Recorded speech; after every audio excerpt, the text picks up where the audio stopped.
नमस्कार। गरुड़ पुराण। दोस्तों, प्राचीन समय की बात है कि नैमिषारण्य क्षेत्र में शौनक आदि ऋषियों ने अनेक महर्षियों के साथ 7000 वर्ष पर्यंत चलने वाले यज्ञ को प्रारंभ किया था, जिससे उन्हें स्वर्ग की प्राप्ति हो सके। उस क्षेत्र में सूर्य जी पधारे, तब ऋषियों ने उनका बहुत आदर सत्कार किया, क्योंकि सूर्य जी पौराणिक कथा कहने में सिद्धहस्त थे और उन्हें विभिन्न रूपों से अनुभव प्राप्त किया हुआ था। इसलिए सारे ऋषियों ने उनसे कहा कि आप हमें इस संसार, भगवान, यमलोक तथा दूसरे शुभ अशुभ कर्मों के बारे में बताइए, जिससे मनुष्य किस रूप को प्राप्त होता है, इसका ज्ञान हमें देने की कृपा करें। सूर्य जी ने कहा, इस संसार जगत की निर्माता भगवान विष्णु हैं। वो जल में रहते हैं, इसलिए उनका नाम नारायण है। वह लक्ष्मी के पति हैं।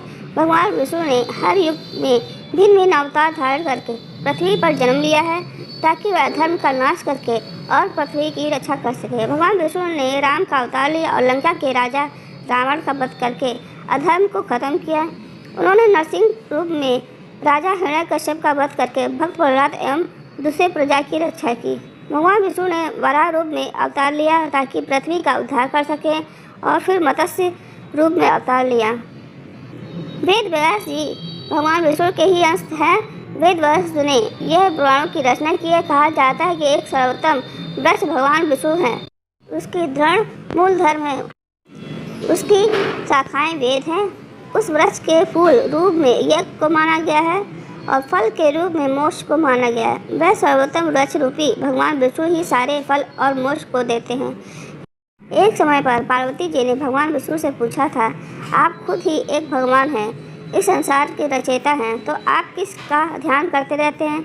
यह सुनकर भगवान शिव ने कहा, मैं देवों और ऋषियों का ध्यान करता हूँ, उसमें विष्णु ही श्रेष्ठ है। इस संसार में परम भगवान नारायण विष्णु हैं और उन्हीं का चिंतन करता हूँ। भगवान विष्णु ही अनेक रूपों में अवतार लेने वाले परम ब्रह्म हैं। भगवान विष्णु ही अनेक रूपों में पृथ्वी पर अवतार लेकर अधर्म का नाश करके धर्म की स्थापना करते हैं। इस प्रकार भगवान शिव जी ने पार्वती जी को भगवान विष्णु की महिमा बताई थी। तब ऋषियों को दूसरी बात जानने की उत्सुकता हुई। ऋषियों ने सूर्य जी से कहा, हे प्रभु, आपने भगवान विष्णु की श्रेष्ठता के बारे में हमें जो भी ज्ञान दिया है, वह अत्यंत भय मुक्त करने वाला ज्ञान है।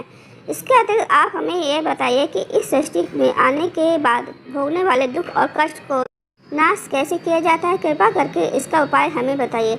आपके पास इस लोक एवं परलोक के दुखों का निवारण करने का ज्ञान है। हम यह जानना चाहते हैं कि यमराज के मार्ग तक पहुँचने में मनुष्य को किस प्रकार की मुसीबतों का सामना करना पड़ता है।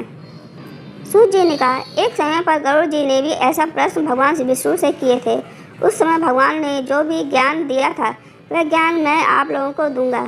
यम का मार्ग बहुत ही कष्ट वाला है, किंतु आप अगर अपने कल्याण के लिए यह जानना चाहते हैं तो मैं आप लोगों को इस बारे में बताता हूँ। गरुड़ जी ने जब भगवान विष्णु से पूछा था कि आपके नाम की आराधना करना ही अत्यंत सरल है, आपकी भक्ति करने के उपरांत भी मनुष्य नरक में क्यों जाता है? आपकी भक्ति के भिन्न मार्ग और गतियाँ हैं, फिर भी मनुष्य जब आपकी भक्ति से वंचित रह जाता है तो उसे यह दुर्गम मार्ग कैसे मिलता है और इसके कष्ट क्या हो सकते हैं? पाप करने वाले पापियों की किस प्रकार दुर्गति होती है और किस रूप में उसको नरक मिलता है? आप कृपा करके बताइए। ऐसा पूछने पर भगवान विष्णु जी ने गरुड़ जी से कहा, हे गरुड़, मैं तुम्हें यम के मार्ग का ज्ञान देता हूँ। इसी मार्ग से पापी लोग यमलोक को प्राप्त करते हैं। इसका वर्णन अत्यंत भयानक है।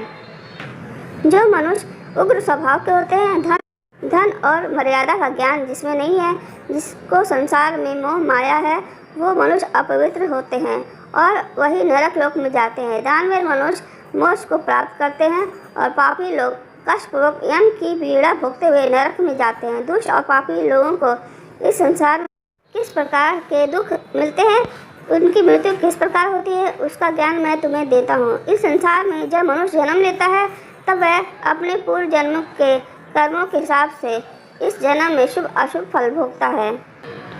बुरे कर्मों के प्रभाव से व्यक्ति को रोग हो जाता है। परेशानी और रोग से पीड़ित वह व्यक्ति निराश हो जाता है। व्यक्ति कितना भी बलवान हो, युवावस्था में उसकी पत्नी पुत्र के होने के बाद वह अचानक भयभीत होने लगता है। काल उसको घेर लेता है। वृद्धावस्था में व्यक्ति को मृतक के समान रहना पड़ता है। घर के लोगों के द्वारा अपमानित होना पड़ता है और अपमानजनक आहार लेता है। आहार लेने की शक्ति कम हो जाती है और इसकी वजह से चलने फिरने की शक्ति भी कम हो जाती है। कफ के कारण स्वर नलियाँ चल नहीं पाती, श्वास बिगड़ने लगता है, खटिया पे पड़ा रहता है, मृत्यु के निकट आ जाता है। मृत्यु के निकट आने पर देवता जैसे मनुष्य की दृष्टि भी दीप हो जाती है। मरते समय पापी के पांचों तत्व अपना स्थान छोड़ देते हैं और उसका एक क्षण भी मुश्किल भी से बीतता है। उसको इतनी पीड़ा होती है, इतनी हजारों बिच्छू के काटने से होती है। यमदूतों के भय से उसके मुंह से झाग और लार निकलने लगती है। ऐसे ही पापियों के प्राण जब निकलते हैं तब उनको यमदूत मिलते हैं। यमदूत के लाल नेत्र होते हैं और मुख भयानक होते हैं। उस समय यमदूत अत्यंत क्रोधित होते हैं और उनके हाथ में पाश और दंड होता है। वह दांत को पीसते हैं। उनके मुख काले, नख विशाल होते हैं। उनको देखकर प्राणी भयभीत होकर मलमूत्र का त्याग करने लगता है। ऐसी अवस्था में जीव शरीर से निकल जाता ही है और मुंह में अपने घर को देखता है और उसी समय यमदूत उसे पकड़ लेते हैं। यमदूत उसे गले में रस्सी बांधकर ऐसे ले जाते हैं जैसे गुनहगार को सिपाही राजा के पास ले जाते हैं। वे यमदूत मनुष्य को मार्ग में नरक के भयानक दुख और तकलीफों के बारे में बताते हैं और धमकियां भी देते हैं। यमदूतों की ऐसी कठोर वाणी को सुनता है और तड़पता है। भय से तड़पता वह मनुष्य अपने पापों को याद करते उस मार्ग से जाता है। कुत्ते मार्ग में उसे काटते हैं। उस मार्ग में उसे खाने को नहीं मिलता, न पीने को पानी मिलता। उसे सूर्य की तेज गर्मी में चलना पड़ता है। यमदूत उसे मार्ग में कोड़े से मारता है और घसीट कर ले जाता है। इस प्रकार अत्यंत पीड़ा सहकर वह अंधकार में यमलोक में पहुंच जाता है। वहां उसे पापों का फल मिलता है। यमराज उसे घोर नरक की यातना देकर फिर से मनुष्य लोक में भेजते हैं। अपने पुत्र द्वारा दिए गए पिंड और दान को वह जीव खाता है, पर फिर भी पापी जीव होने के कारण उसकी तृप्ति नहीं होती। जिस मनुष्यों का पिंड दान नहीं होता है वह प्रेत योनि में रहकर निर्जन वन में दुख पूर्वक भ्रमण करते हैं। यम की यातना भोग बिना जीव को मनुष्य के रूप में जन्म नहीं मिलता है और वह अन्य योनियों में भटकता रहता है। उस पिंड के रोज 4 भाग होते हैं। उसमें से जो 2 भाग पंचभूतों को, एक यमदूतों को और एक भाग उस जीव को खाने को मिलता है। ऐसे 9 दिन तक पिंडदान करते हैं और वे लोग खाते हैं।